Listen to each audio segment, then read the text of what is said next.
And 125,000 people isn't a sort of slow motion D-Day in reverse. I don't know what is.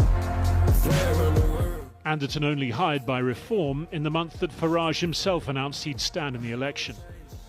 You're allowed to accept a gift, support, whatever you want to call it, from a personal friend before you're a member of Parliament, if it's in a purely personal capacity. So there is absolutely nothing to see in this story. When you're a GB News presenter and you've just been on The Jungle, you do create social media content. Okay. That's A man survives a plane crash, a bus crash, and about 1,000 political obituaries.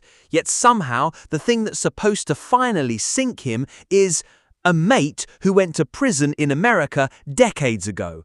Honestly, you could not write this. Quick favour, if you are enjoying this, hit that subscribe button. Over 92% of viewers have not yet. It costs nothing, takes 1 second, and means the world to us. Thank you if you did. Right, back to the chaos. Let's talk Nigel Farage. There's a couple of other things as well, but we have to talk about a story that is on the front of many papers this morning. Farage says this is a hit job. I've done nothing wrong. Now, we have to be very honest, you and I. I've done some work for Reform and will continue to do some work for Reform. You're about to marry the Deputy Leader of Reform, but we are also broadcasters who have to look at things dispassionately. I want to play you, if I can, I don't know if you heard it, but I'm going to play you because I thought it was brilliant. I had Poppy Coburn in earlier, and this was her take on it, Isabel. Have a listen. Let's not forget, this Labour government began with Lord Ali's donation scandal, where a man who was donating directly to politically affected officials was allowed to pick the selection of Labour MPs who had great influence over the direction of the party. So he literally paid, I'm sorry, it seems like it, he paid and then he got influence. So let's put that on the table. Leaving aside even the Peter Mandelson job, where, again, another seriously unsavoury individual who actually had great political influence and was best friends with a paedophile. So there's Labour. They are turning around and now saying, Nigel Farage, look at him, look how dirty he is, look how dirty his party is. This is someone who's given up 25 years of his life to fight against the establishment, who has got more death threats than any other politician. You don't hear that in the news, seriously. If he has taken this money before he was an MP from someone where there is no suggestion whatsoever that he's changed his opinion, OK, Nigel Farage has been completely consistent politically for 25 years. For 25 years, as long as I've been alive. He's known this person, a friend of his, for a very long time. This is not cash for questions, this is not cash for access, OK? This is someone basically saying, you're a friend and I need to support you because the state isn't stepping in and you're getting death threats. He can do with that money as he pleases, frankly. All of the stories that the Times is breaking as exclusive this weekend and the BBC is running on as exclusive breaking news is already out there. We've known this for years. Why is it coming up now? Why is it being repackaged now as breaking news? Isabel, that was Poppy Coburn from... So, here is the story dominating the front pages. Nigel Farage, leader of Reform UK, is under fire for accepting help, accommodation, security support from George Cottrell, a longtime friend who served time in an American jail years ago. Cue the establishment clutching its pearls. But hold on a moment. Let us compare this to, say, Lord Ali's donations to Labour, or Peter Mandelson's rather cosy relationship with a convicted paedophile. Funny how those stories quietly disappeared, is it not? This is not cash for access. This is one bloke helping his mate, and suddenly that is a scandal. That is like accusing someone of corruption because their cousin once got a parking ticket. And the establishment just cannot handle it. Let me ask you some direct questions from your point of view. What does Nigel Farage do with his top team now, and does he have to distance himself from George Cottrell? No, he doesn't have to distance himself from George Cottrell because nothing has changed.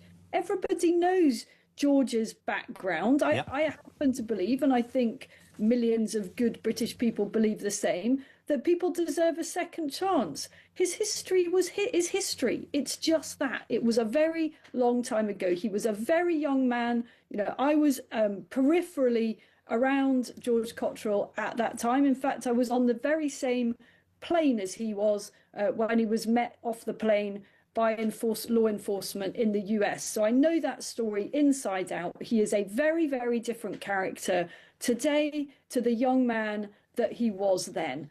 And, you know, he has done so much for the Reform Party. Yes. Arguably, you know, Nigel would not be where he is today without the support of amazing, loyal friends like that. So what does Nigel need to do? Well, you yourself touched on it. He needs to face all of this down boldly, you know, not to be blown off course by these noises off, to be the best version of himself and to talk about what people really care about, which is not precisely how rich he is. I think we all know by now that he's done pretty well. And I don't resent that. Many politicians, particularly in the Tory party, are multi-millionaires. Who cares? What matters is what they're going to do and what they're promising voters they will do to fix the country. And I know that Nigel's been overseas these last few days on...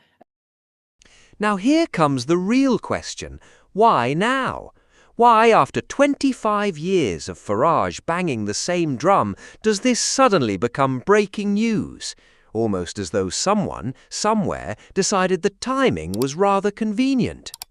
Enter the theory doing the rounds. Call it the Stop Farage operation, a coordinated effort from establishment figures and Labour-aligned voices allegedly desperate to derail reform before it becomes an unstoppable force. Because nothing says we are confident in our own popularity quite like digging through someone's 20-year-old friendships. There will be some middle-of-the-road voters who will think this is a bit murky. But I am utterly convinced, and will say this to anybody and everybody, very Trump-like this, because what is going to happen is, let's just say, and Steve Baker said earlier, I think he will be found guilty by the Standards Committee and there will be a recall election in Clacton. And this is me now speaking. If that happens, I have absolutely no doubt that it will do even more to solidify Nigel Farage's support in Clacton and solidify still further. Because one of the biggest problems that the political establishment have with reform, and you're right, is the status quo is about to be crushed, whether that's next week or in 3 years' time. Because here's what's going to happen. The silent majority who refuse to be lectured by people anymore, they don't actually, in my humble opinion, give a toss if people are flawed. They want their country to be better. And we have been fed a succession of politicians who pretend to be something they're not. I don't know the ins and outs of whatever money or whatever favour. I don't.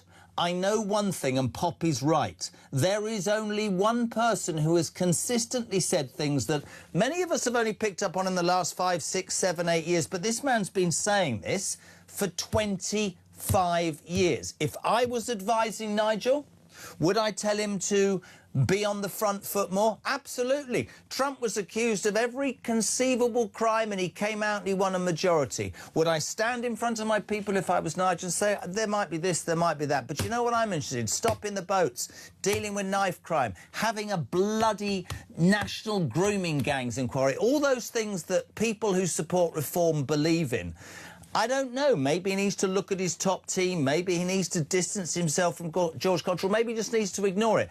But Nigel Farage is the person that millions of people in this country believe can bring them the change they want. And so, what happens next? Whispers of a Standards Committee investigation, potentially triggering a recall election in Clacton. And if that happens, do not be shocked if Farage returns with an even stronger mandate, because nothing unites his base quite like watching Westminster try to take him down.